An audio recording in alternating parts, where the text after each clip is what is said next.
Well, hey everyone. How is it going? I have some books to share with you that I've written and published, 4 in total, and another one is in the works. Well, several are in the works, but there's a main one that I'm working on right now. But I just wanted to share them with you. I've got a stack of them here. The first book that I ever wrote was Eglathia, and it's kind of a large book, over 500 pages of print, and it's a fiction fantasy novel. There we go. And here's the back of it. So yeah, Eglathia. These are all available on Amazon, by the way, in ebook format or print format like I have here. So I'm gonna read some of each book to you. The preface for Eglathia is: at the outside edge of a large wall with an iron gate, a man draped in a black and red robe shouted in a deafening tone, "We are the rightful heirs of this world. Without absolute control, it will dissolve into dust. Yet you have left this world to chance, that perhaps the people here will find some way to move past their petty squabbles and somehow grow to be something more than they are. Have you not been watching these many years? Do you not understand that our hand of absolute control is the last bastion of sanity for this world?" Many men armed with sharp spears marched behind the robed man, organized in a battle formation. They wore light armor and encircled a man, hands tied behind his back and dressed in rags. The man kept a composed look on his face despite his grim circumstances.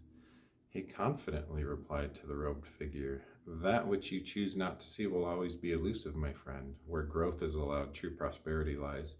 If you set me free now, I promise that the order will judge you fairly." Cackling laughter filled the air from the armed men. The robed figure responded calmly, "Not only are you stubborn, old friend, but you dare insult me with the desperate bartering in front of my own men as a helpless prisoner. I expect better from one of your heritage, but you continue to disappoint. It is unfortunate that your ultimate fate is to die here, a fool's death. No longer will you delay the building of the kingdom. No longer will you bore me with your hopeless ideology. If you cannot see that our bloodline is destined to rule the lesser, then you shall become the lesser. Men, rid me of the prisoner." The man with his hands tied smiled and responded, "You cannot say I did not give you a fair chance, old friend. Until our next meeting, then." The man in the robe snickered and laughed. "Fool! Men, get rid of the prisoner now." The men with spears rushed forward, opened the gate, and kicked the man with his hands tied through. As the gate shut behind the man with his hands tied, he looked up at the sky. So it is, a new season is about to begin. That is the preface for Eglathia. The next book is this one. It's called Risen from the Ash, Overcoming Chronic Disease and Becoming Better Than Ever. So this is basically the book that I wrote that outlines how I overcame Lyme disease that first time I got it. And in fact, y'all know that something got me sick for pretty much all of last year and caused me some issues, and I did a lot of the same things in this book to start feeling better again. So the book came in handy for me, and I will show you something from this book. One of the things I talk about in it is getting your blood examined. So let's see if I can do this right. This right here is a microscopic view of my blood, of a drop of blood, and a very small portion of that drop of blood. This giant slime-like fortress is called a biofilm. These circles here are red blood cells. And inside this giant slime-like fortress biofilm, bacteria and viruses are able to hide from the immune system, and the immune system has to work hard to dissolve that biofilm. But once it gets dissolved, the immune system can get at the microbes hiding in there, and the microbes are just microscopic organisms like bacteria and viruses. This represents about 50 vials of blood that I had taken and examined at Envita Medical Center in Arizona back in September of 2018. So I got poked 6 times for all those vials of blood. But in this book, I talk a lot about what I did to get better. And one of the things I'll read to you from this book is something that helped with 2 therapists that I saw in Sandy, Utah. And their names are Jared and Morgan. And so I'm going to read to you an experience I had with Jared, talking to him in one of our sessions. I was sitting with Jared, telling him how my life was over and I would never be able to do the things I loved ever again, and that I would be crippled the rest of my life. He asked me what I loved to do the most, and I told him that I loved playing basketball and had ever since I was a child. He asked me to come with him and take a walk. I was puzzled about this, but did as he asked. He took me to an outdoor basketball court a few blocks away, and I asked him what we were going to do. He said, "I promise you can still play." He asked me to shoot around with him, handing me a basketball on the ground, and as I began to shoot the basketball, after a few minutes, I started making shot after shot. I backed up behind a 3-point line and was knocking them down again and again. I started to cry and realized that even with the aliens in my body, that I was still a capable man and that I could still do things I loved. Jared and I would play one-on-one basketball and had many memorable matchups, and he helped me see that a disease was not the end of my life at all, but just a speed bump. So I'm grateful to Jared and Morgan at Pathways in Sandy, Utah. I paid a good chunk of my own money to see them. My insurance didn't pay for it, and they helped me far better than many other therapists that I went to see before that. They listened and they connected with me in a way that helped me see that my life wasn't over, that even if I had a disease in my body, I could still do things I loved. So that was very powerful. The next book I have is 50 Dates to Be Great. So I wrote this book to chronicle very truthfully and authentically the first 50 dates I went on after my divorce in October 2014. And these dates took place from October 2014 to June 2015.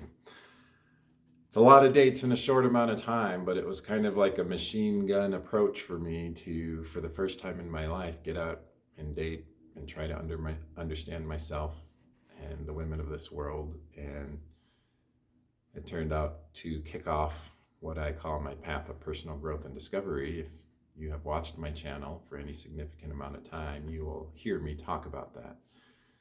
And to me, that is my primary way of living life, is to explore it as an adventurer and a seeker. I seek understanding, and dating has been one of the primary ways I've gained understanding in this life, largely through my failures. I failed a lot on these first 50 dates, and I had some wonderful, amazing, successful experiences as well. Now, let's see if there's an excerpt I can read for you. Well, let me show you some of the chapters, and maybe that'll be more fun. So here's the table of contents. The first person, she who I met on chat roulette. That's chapter 1. I actually online dated through Skype someone I met on chat roulette for a few months. That was kind of interesting. I'll just share some random chapter names. She who uses clever angles, she who wants to sell me, she whose car I brushed snow off of, she who was obsessed with Tom Cruise, she who likes wine and working out, she who has the blonde hair of legends, she who was a beautiful, sweet yogi, she who wanted a one-night stand is chapter 50. But this was a fun book to write. I remember on one of the dates I cut up my hands on a water slide on accident because I didn't know what I was doing, and I stuck my hands out to slow myself down, and that date lost attraction for me. After that, I rejected a friend zone. She tried to friend zone me the day after that date, and I said, "Nah, no, thank you." Friend zoning means, she said, "Let's just be friends. I'm not feeling a connection." But yeah, that's just, I very honestly and openly talk about the dates and how they went, and it's just a very vulnerable account. And there's some things in here that are embarrassing, and there's some things in there that are wonderful and amazing, and everything else you can think of. I recently wrote the sequel to it, The Next 50 Dates to Be Great, to 100. And this is about dates 51 through 100 that took place just after those first 50 dates, from June 2015 to April 2016. And in this book, I actually have some of the old pictures of the women I dated, so I put those in here. They're like 8 or 9 years old now. And so I think that helps paint a better picture of who it is I'm talking about. And I had some wonderful and beautiful connections I formed. I broke some hearts. I also had some women that weren't interested in me, even though I was very interested in them. I went on a few dates in New York City in this book.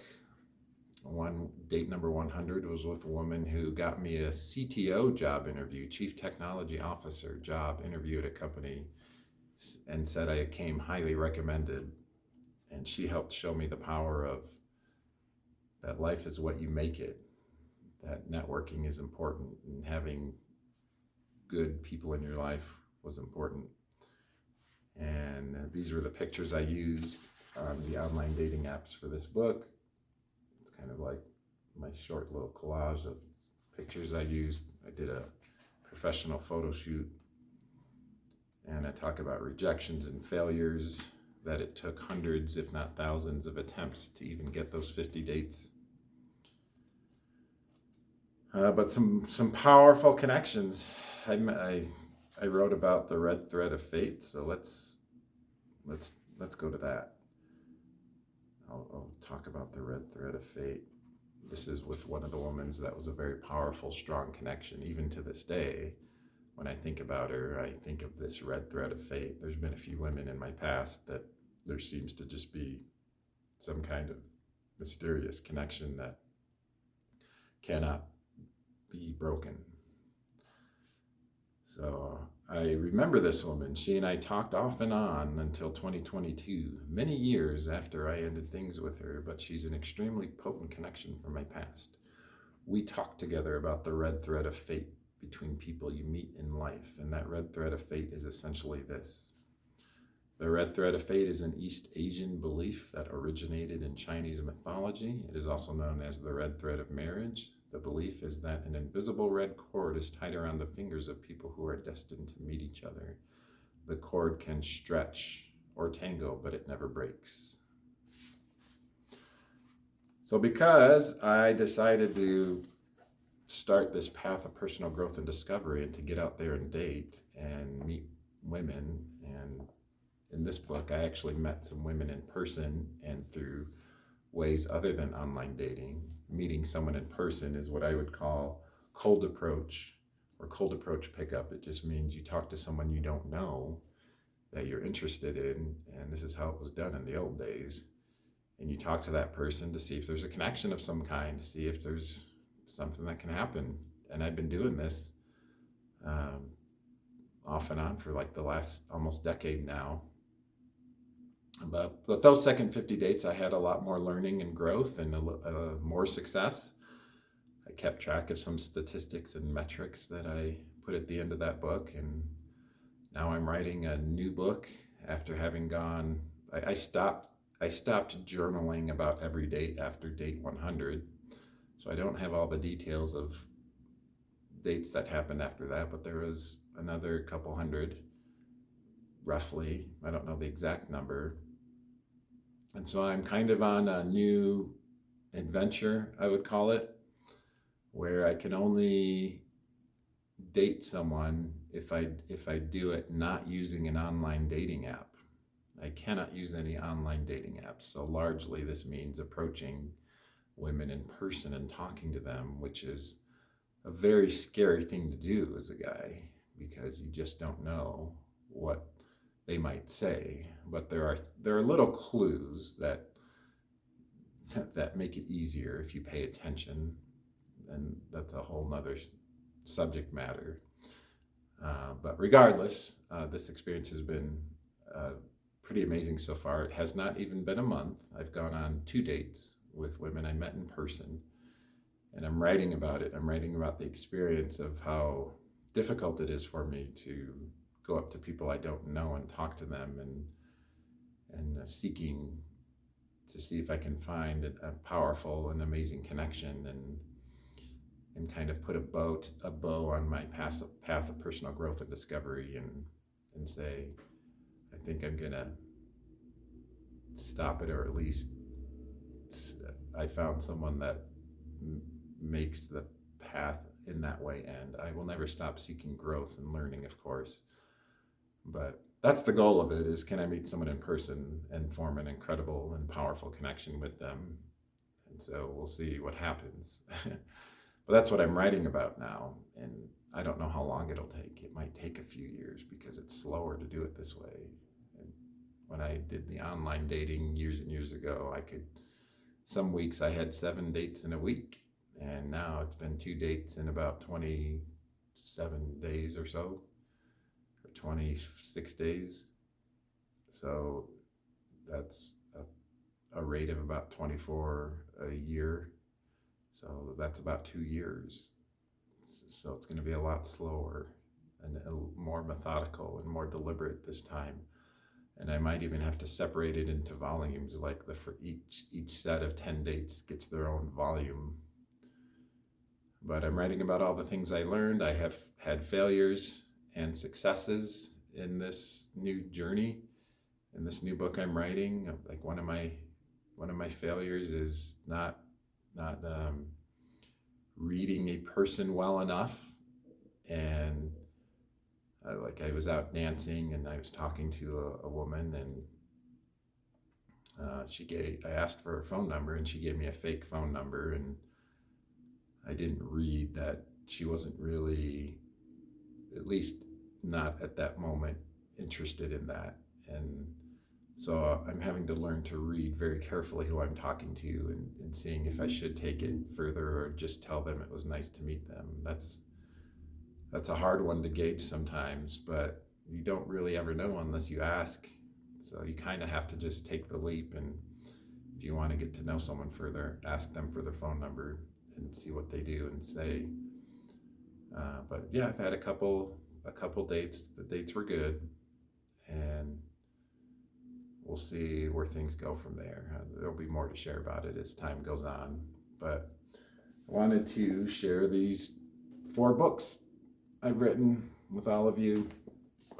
Appreciate y'all following me in my journey in life. And I think life is meant to be an adventure and exploration, something that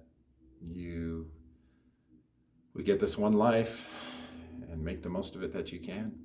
Get out of it the most that you can. And you largely get out of it what you put into it. So it's about all I have to say. So books, and there's going to be more books than this, but 4's a good start.